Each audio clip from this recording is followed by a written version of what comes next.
Because the Bible is not for all nations. You with me? No.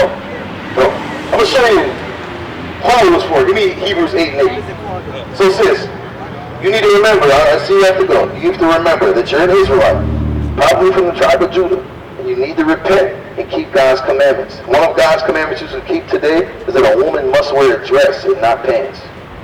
Deuteronomy 22:5. You read that on your way home. Read. Hebrews chapter 8 and verse 8. So you said it's for everybody. We're going to dispel that. Read. For finding fault with them. With who? With them. With who? With them. Is that everyone? That's not what John 3:16 says. Oh! What does John 3:16 say? Read it off the top of your head. For God so loved the world that he gave his only son. His only begotten son. That whoever believes in him will not have everlasting life. What does verse 14 say?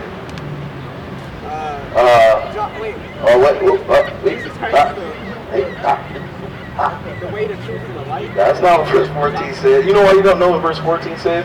Because John 3:16 is a doctrine that the Christian church teaches that our people do not understand. Let's go to John chapter 3 and dispel some more Christianity. So earlier I want to just make sure I hit my point. I'm going to get it in. I'm going to actually go to verse 1. I'm going to get it in context, right? Earlier we read Acts 13 that said Christ's purpose was to justify those that could not be justified for sins under the law of Moses. Meaning under the law of Moses, if you committed adultery, you will get what? Put to death. Under Christ, if you commit adultery, you have forgiveness for that. But that law was only given to one people. So the Christian church uses scriptures like John 3:16 to push the doctrine of inclusiveness with all nations. But that's not what the Bible's about. He's right, because the other nations didn't have to do that, only the Israelites. That's right. Huh? You know what I'm going to explain that. The Bible will tell you. I'll show you. Hey, nephew! John 3:1. Give me verse 1. John chapter 3 and verse 1. There was a man of the Pharisees. So this is it. This is the context of the scripture that you quoted. Read. Named Nicodemus, a ruler of the Jews. What people was he from? A ruler of the Jews. No, of everyone. Of the Jews. So this is a Jew talking to another Jew. Because what tribe is Christ from? What tribe is he from? What tribe are you from? What tribe is Christ from? So that you're a Jew. Because the word Jew comes from the word Judah, short form. So, two Jews are talking to each other. You have any brothers and sisters? No? You have anybody that lives in the house with you? So, when your mom puts on the fridge, let's say everybody in your family lives at the same house. She slaps it on the fridge. She says, whosoever touches my cake, I'm going to whoop your behind. Is that talking about everybody on the block? Right? Is it? Bring it up. No! You are a smart brother, you can understand. When your mom put slap, whosoever touches my caramel cake, I will whoop your behind. That was not talking about everybody on the block, because everybody on the block does not belong to your house. Right? So, when Jesus and Nicodemus were talking to each other about their race, they're going to explain what they meant. Come on. John chapter 3 and verse 1. There was a man of the Pharisees named Nicodemus, a ruler of the Jews. The same came to Jesus by night and said unto him, Rabbi, we know that thou art a teacher come from God. So he came to ask Christ a question. How do I get eternal life? Get to verse 14 now. John chapter 3 and verse 14. Let's read verse 13. John chapter 3 and verse 13. And no man hath ascended up to heaven, but he that came down from heaven, even the Son of Man, which is in heaven. That's Jesus Christ. Read. And as Moses lifted up the serpent in the wilderness. As Moses. As Moses. As means just the same way Moses lifted up the serpent in the wilderness.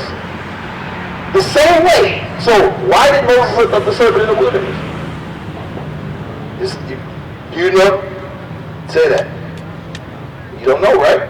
Because Christianity never taught you to understand what this verse really means. Just get that. Numbers 21, verse 6. That's right. Bring it out. Numbers chapter 21 and verse 6. Bring it up. And the Lord sent fiery serpents among the people. So, what people? The Israelites. The Lord sent fiery serpents among the Israelites because they were complaining. Read verse 5. Numbers chapter 21 and verse 5. come on. And the people spake against God. They what?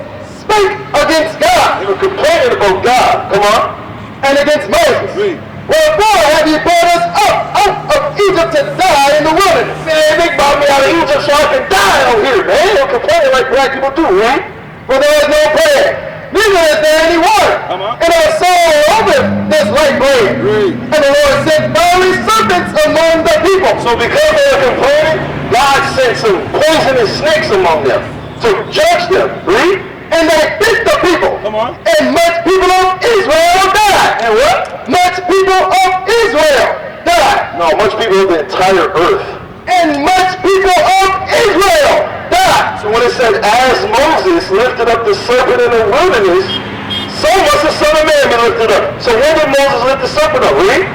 Therefore the people came to Moses and said, we have sinned, for we have spoken against the Lord and against thee. Pray unto the Lord that he take away the serpents from us. And Moses prayed for the people. And the Lord said unto Moses, make thee a fiery serpent, and set it upon a pole. And it shall come to pass that everyone that is bitten, when he looketh upon it, shall live. You heard that? So when Moses set the pole up in the wilderness, who was it to? The Israelites.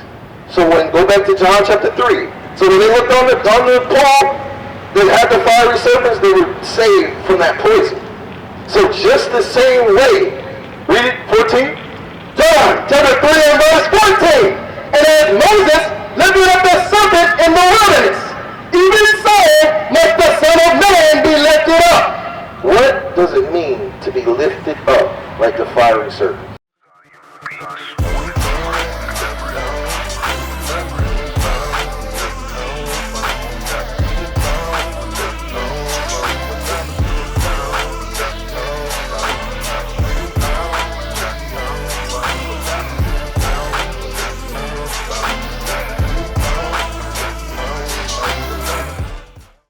So, what does the fiery serpents being lifted up represent? Because the same way Christ had it, the same way Christ is being lifted up, it was lifted up. It was lifted up in Moses' time. You with me? 16 and 6. Hey, go over there with Myra. It's only over there. Yes. Wisdom of Solomon, chapter 16 and verse 6. But they were troubled for a small season. So he's talking about the Israelites at that time. They were troubled for a small season when they got the serpents among them. Read. That they might be admonished. How many might be what? That they might be admonished. Might be warned. Do not run your mouth against God. That's what they were warned for. Admonish means to warn. So they were warned not to run their mouth against God. Read. Having a sign of salvation. A what? A sign of salvation. Come on. To put them in remembrance of the commandments of our law. So the sign of salvation was the fiery serpents being lifted up on the pole. So the sign of salvation today is Jesus Christ to the Israelites to remind them to keep the commandments. That's right. But who are the commandments given to? We read it earlier. Only to the Israelites. So what does John 3 and 14 mean? Just like Moses had to lift up the sign of salvation to the Israelites, another sign of salvation had to get lifted up to the Israelites, and that's Jesus the Christ. Read verse 15 now, because he said whosoever. Read. John chapter 3 and verse 15. That whosoever believeth in him shall not perish, but have eternal life. That's where Christians get stuck. Whosoever, brother. Whosoever. Read Acts chapter 2. What does whosoever mean in the New Testament? Right. Because when I asked you earlier, when your mom slaps that paper on the fridge and says whosoever, it's only talking about the people in your house. So let's see what the Bible says. Come on. Acts chapter 2 and verse 21. And it shall come to pass that whosoever shall call on the name of the Lord shall be saved. But we forgot the next verse. Read. Ye men of Israel. Oh, wait a minute. Who? Ye men of Israel. Who? Israel. Who? Israel. So who's the whosoever, Jordan? Very good. So go back to John 3:15. John chapter 3 and verse 15. That whosoever believeth in him. So who's it talking about? So whosoever of the Israelites believeth in him. Very good. Read. Shall not perish, but all be eternal life. For God so loved the world. So it says, I'm breaking out every piece of this thing for you. For God so loved. Loved is a word that's past tense, right? Why did he say for God so loves with S? He said for God so loved. L-O-V-E-D. It's past tense. So who did God love in the past? Right. Was it everyone? No, it wasn't everyone. Come on. Get 2 Chronicles 9 and 8. Let's see who God loved very quickly. You guys, it might take you a second to get this. You got it? Yep. Come on. 2 Chronicles chapter 9 and verse 8. Blessed be the Lord thy God, which delighted in thee to set thee on his throne, to be king for the Lord thy God, because thy God loved Israel. What did he say? Because thy God loved Israel. Because God loved Israel. Because when you read Deuteronomy 7 and 7, it says, I love you, Israel. Right. That's why it's past tense in John 3:16. You said the words of the scripture so fast, but you read past what it meant. For God so loved the Israelites. But you might say, well, it says world though. God was an Israelite. Christ was an Israelite, you're right. So, but he said, you might say, Jordan, but it says world though. Come on, man. Isaiah 45:17. Read. Isaiah chapter 45 verse 17. But Israel shall be saved in the Lord. You know how they're going to be saved in the Lord? By that sign of salvation, Jesus the Christ, reminding them to go back to God's commandments. Read. With an everlasting salvation. You shall not be ashamed nor confounded. World without end. What do you call Israel? World without end. No. Just the people without end. World without end. For God so loved the world. There's many worlds in this earth. Give me Hebrews 1 and 2. Because it said the world. The world is who? Israel. We just read it in Isaiah 45:17. Right. Israel is the world without end. That's right. Read this. Hebrews chapter 1 and verse 2.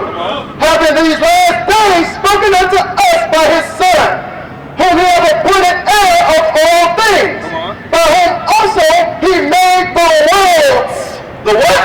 Worlds. It's worlds with an S. Show it to him so he can see that it's worlds with an S.